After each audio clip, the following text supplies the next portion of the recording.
the instructions for bonding rubber used to be extremely easy back in the day when everything that was available were hard, compact, black, thick, heavy rubber soles. All you had to do was grind it, coat it, bond it, done.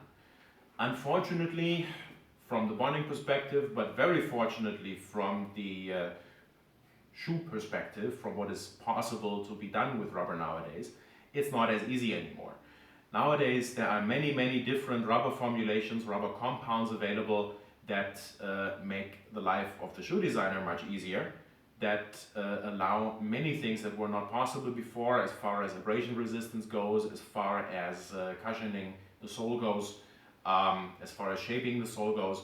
But unfortunately for bonding, it means a bit more of a challenge.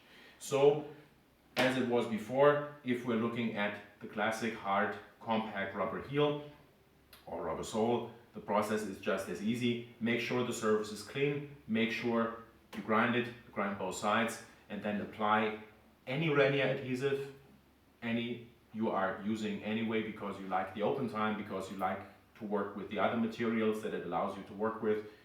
If you're doing a build-up, of course, if you're using EVA, it makes little sense to use our Syntric Total vinyl cement, but you would use a classic contact adhesive like our Valcofest, like our Renia Col de Cologne Universal Adhesive, like our Top Fit, like our Ortec. All of these work on these classic hard compact rubber types.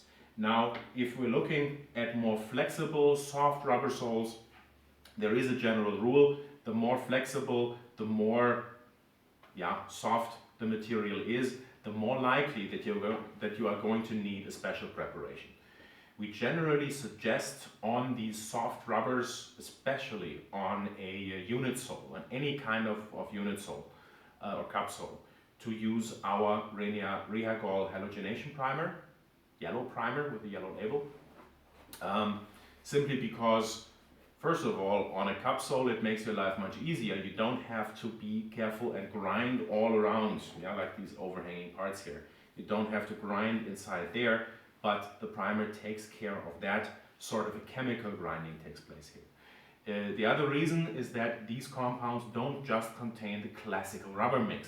They contain lots of other ingredients, lots of additives that don't just harmonize so well with just a regular sanding and contact cement process, but that actually require that chemical pre-treatment. You can't have mixtures that include TR, that include TPU, that include PU, and in that case it is much safer to start with halogenation right away.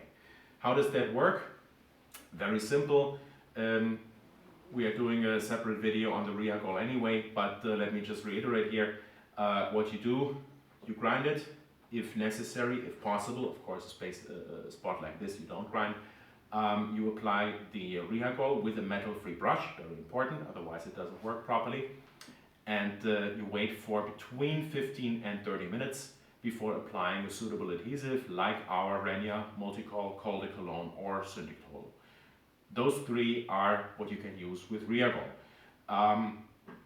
No Valcofest, no Ortec, no Top Fit. These don't work that well or at all with this special chemical primer. After that, you work as normal. Just make sure you have a closed adhesive surface on your material surface on both sides. Let it dry for at least the drying time up to the open time if you want to work without heat activation, and then bring the parts together, join them and press them.